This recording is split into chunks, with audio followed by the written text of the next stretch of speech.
All right, this is your official warning. If you love your Bible uncritically, leave right now. Go do something relaxing instead, like bake a pie, pet your dog, repent, whatever blows your hair back, right? I do not care. Because once this video starts, we're picking apart whatever chapter we're on, word for word. If you stick around and get mad later, that is on you. All right, let's talk about Revelations 11. This chapter is one of the strangest and most violent parts of the entire Bible. It starts with a measuring stick and ends with lightning, earthquakes, and hail. In between, you've got fire spitting prophets, worldwide drought, rivers turning to blood, and a God who seems to think fear equals faith. If you've ever heard this preached in church, you probably remember one emotion, fear. That's what this chapter is built to create. It's not a message of comfort, it's a control mechanism. Every symbol, every woe is there to remind people that punishment is close and obedience is the only way out. So in this episode, we're breaking it down line by line to see what's actually happening beneath all the apocalyptic theoretics. We'll look at what the text really says, where the language comes from, and how the same formula has been reused for centuries to keep people anxious, obedient, and afraid to think critically. And before we start, go ahead and hit that like, not because I told you to, but because I guess everything in this chapter catches fire when people disobey. So you know it's best just to play it safe. Smash that like button. All right, let's start at verse 1. All right, so I feel like I'm probably going to get in trouble for this video. But hey, subtlety's not exactly my strong suit, guys. I was gonna actually do all Revelations 11 in one go. That was the plan. Fire-breathing prophets, earthquakes, beast attacks, the whole chaotic mess, right? However, what had happened was I got stuck on the first two verses. Revelations opens by drawing a very hard line. Who counts, who doesn't, who gets measured, and who gets trampled. So yeah, this entire episode is just verses 1 and 2 because the exclusion hits super fast in this chapter. Revelations 11 opens with John being handed a measuring rod and told to take measurements of the temple, but not the whole thing. Just the inner sanctuary, the altar, and the people inside. The Greek word used here is naos, which refers strictly to the inner sanctum of the temple. Not the full building, not the outer courtyard, and definitely not the city. The term is reserved for the holiest section, where only the priest could enter. That's all that gets measured. Everything else is excluded by design. Okay? It doesn't stop there. Next, the instruction isn't just to skip the outer courtyard, it's to throw it out. The Greek here is exbal exo, a violent term. This isn't passive neglect. This is active rejection. It's the same verb the New Testament uses for expulsion when casting out demons, casting into outer darkness. It's a word of force. It's not neglect, it's expulsion. And the outer courtyard being thrown out. That's the part of the temple where Gentiles were historically allowed to enter. In Herod's temple, Gentiles could go that far, but cross the inner boundary and you could be executed. So Revelations is deliberately reenacting that exclusion, reinforcing a system where access to the divine is racially restricted. The text makes it very explicitly clear why the outer court is thrown out. It says, because it was given to the nations.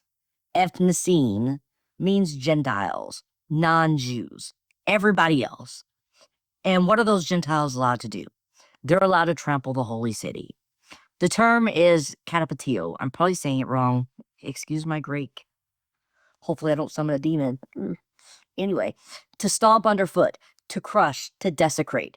This is not symbolic or inclusion of spiritual outreach. This is God handing the holy city over to the outsiders to be desecrated for 42 months, 3.5 years.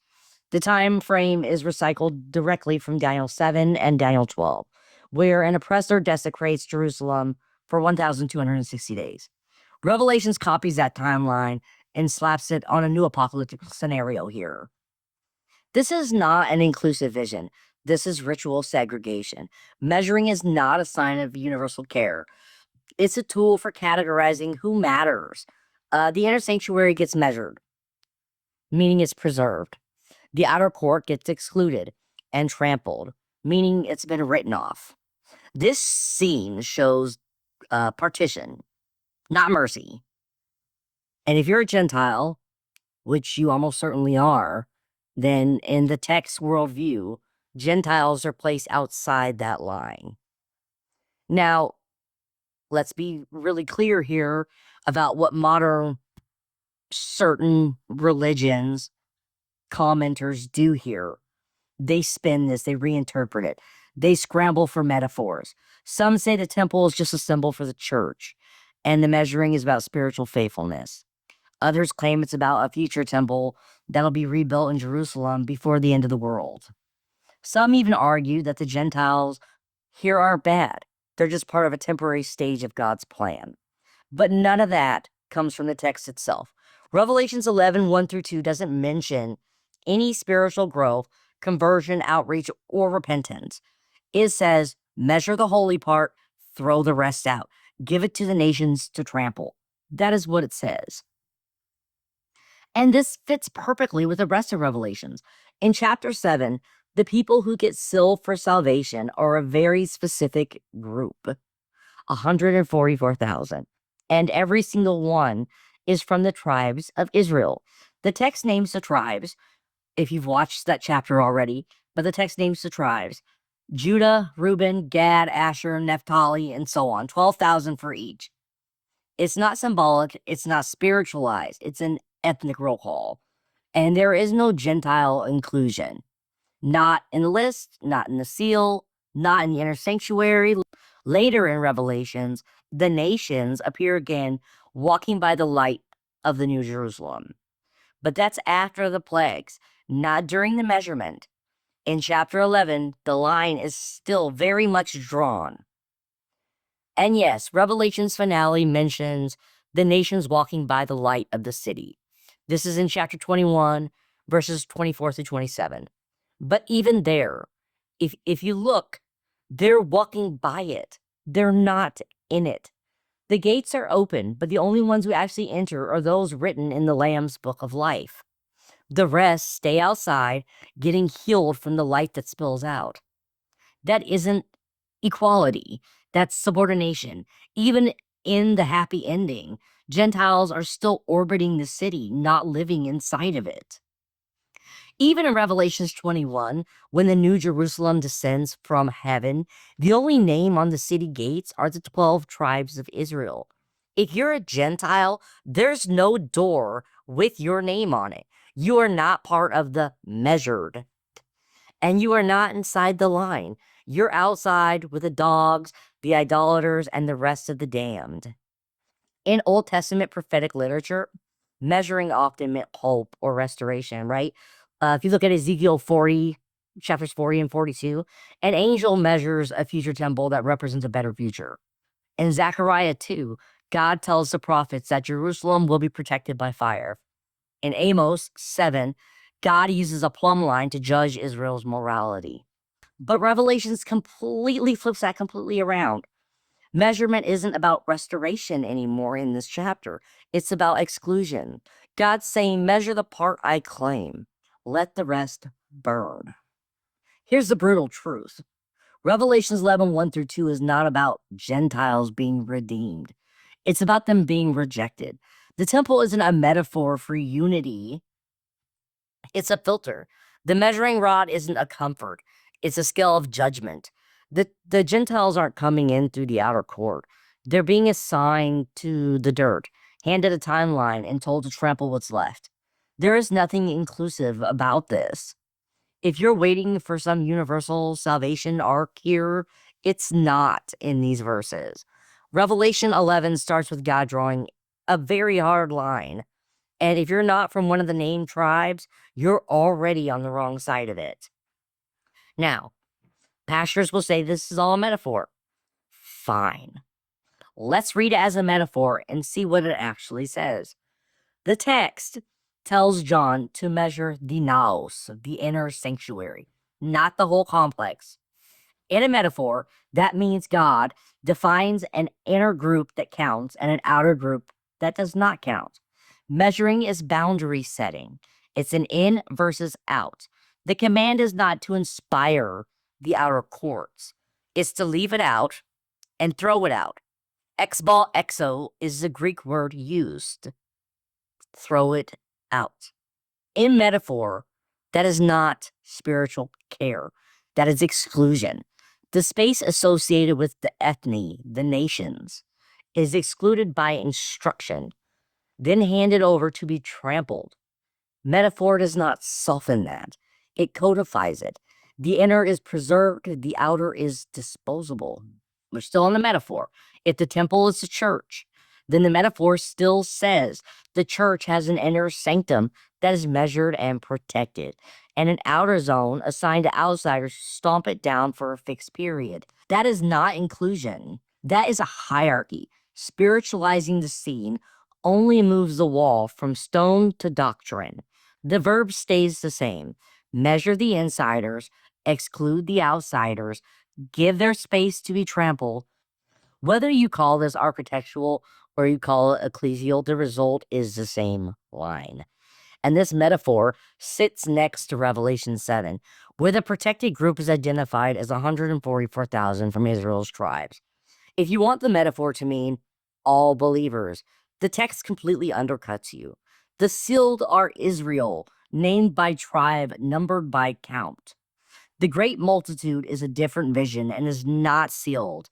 Even if you merge the scenes together, the metaphor doesn't erase the boundary that has been laid out here.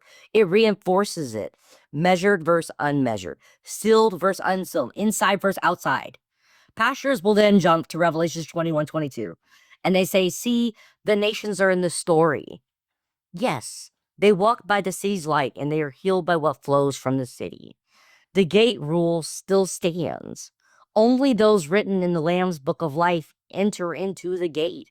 Even in metaphor, the nations are peripheral unless they clear the Book of Life gate.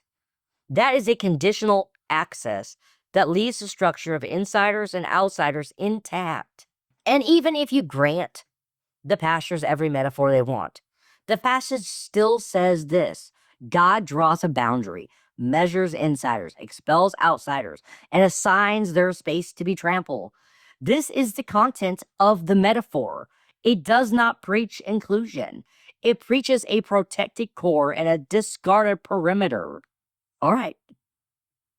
But wait, don't Gentiles get redeemed somewhere else?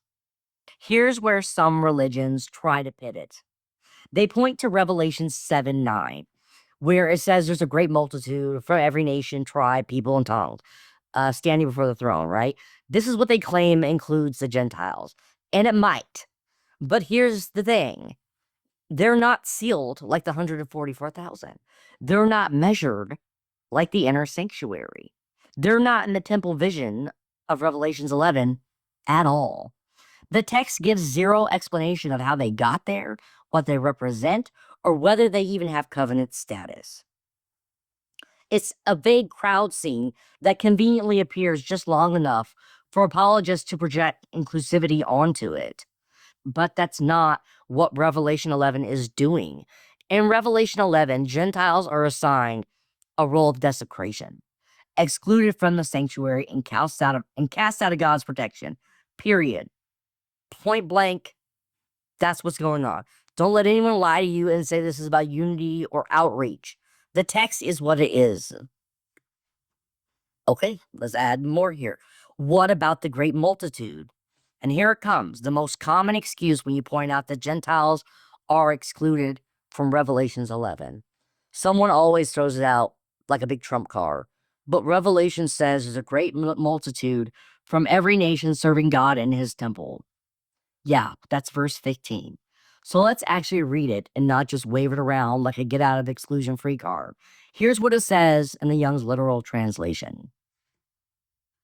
Because of this are they before the throne of God and serve him day and night in his temple, naos, and It's the same temple word, naos. And he who is sitting upon the throne shall tabernacle over them. It sounds inclusive, right? Multitudes, nations, temple service. It almost sounds like Gentiles finally got invited to the good party. But slow down. That's not the same group. It's not the same context. And it sure as heck isn't the same sanctuary that John was told to measure back in chapter 11. Revelation 7 and Revelation 11 are not telling the same story. They're two different visions with completely different implications. Revelation 7 is split into two sections. Verse 1 through 8 shows 144,000 people being sealed. That number, again, not symbolic. The passage lists those tribes. Okay? Each one. No wiggle room, no Gentiles, no metaphors. Just a clean Israeli ethnic list. This is Israel, period. No language of every tribe and tongue here. Just one bloodline getting the seal of protection. One. Then Revelation 7 shifts gears. In verse 9, it opens up a new scene entirely. After these things I saw, and lo, a great multitude. So we've got a new vision, a new group. This crowd comes from all nations, tribes, peoples, and tongues. It sounds more diverse, and it is. But this group isn't measured. They aren't sealed, and they're not standing in the same place as the 144,000. The text says they're before the throne and before the Lamb, dressed in white robes with palm branches. They come out of the great tribulation, which sounds dramatic, but still it doesn't place them inside the protected sanctuary from Revelation 11. They're not listed by tribe. They're not described as holy real estate. They're just there. So let's zoom in on this verse they all quote. They quote this verse. They serve him day and night in his temple, naos. Yes, it uses the Greek word naos, the same one from Revelation 11. But this isn't the same location again. This is a heavenly vision. The throne, the tabernacle, the temple, they all blend together in a symbolic worship scene. This isn't Herod's temple. This isn't a geographical measurement. This is a literary stacking. Revelation mashes up imagery constantly. And in this scene, it's a heavenly backdrop for global worship, not a roll call of who gets sealed or protected on earth. So here's the real problem. If the multitude in Revelation 7:15 are truly in the temple, then why does Revelation go out of its way to say not to measure the court outside the temple? Because it's been given to the nations. Same word, naos, same author, 2 chapters apart, but completely different treatment. In chapter 11, Gentiles don't serve in the temple. They trample it. They're not inside worshiping. They're outside wrecking it. In the outer court where Gentiles would have stood, John is told to throw it out. He's not even allowed to measure it. That's not an open invitation to Gentiles. That's an eviction notice, right? So unless John's memory is shot and he just forgot that he already included the nations in the inner sanctuary 4 chapters earlier, then we've got a contradiction. And the only way to smooth it over is to pretend chapter 7 magically undoes chapter 11. But the text doesn't say that. There's no reversal, no re-entry, no remeasurement. The Gentiles are not re-included, not in the measured sanctuary, not in the sealed group, not in any part of Revelations 11. They serve in a heavenly vision in chapter 7, and they trample God's city in chapter 11. Those are 2 different groups in 2 different places with 2 different statuses. And trying to mash them together is wishful thinking, not textual evidence. Revelation 7:15 says the great multitude serves God in his temple. Yes, but that doesn't mean Gentiles are in the measured sanctuary of Revelation 11. The temple in chapter 7 is symbolic, heavenly, and abstract, a throne room hybrid. The temple in chapter 11 is territorial, divided, and measured, and it comes with strict boundaries. If Gentiles are included in chapter 7, they're part of a dream sequence. In chapter 11, they're cast out, and there's no indication the text ever changes its mind. If you take a step back, Revelations 11 isn't doing anything new. It's just recycling the same pattern that runs through the entire Bible. From the Torah to the prophets to the Gospels to Revelations, God's people are defined as the tribes of Israel. The covenants, the promises, the seals, gates, the genealogies, all of it is very tribal. The Hebrew scriptures are very explicit about this. Exodus 19:5-6, Israel is called a peculiar treasure, a kingdom of priests, a holy nation, right? Deuteronomy 7:6, Jehovah thy God hath chosen thee to be a special people above all people that are on the face of the earth. Amos 3:2, you only have I known of all the families of the earth. The New Testament keeps that same structure. Matthew 10:5-6, to the lost sheep of the house of Israel. That's Jesus sends his disciples to the lost sheep of the house of Israel.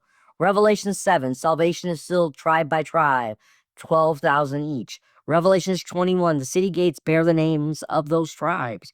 The book never changes its definition of who is chosen.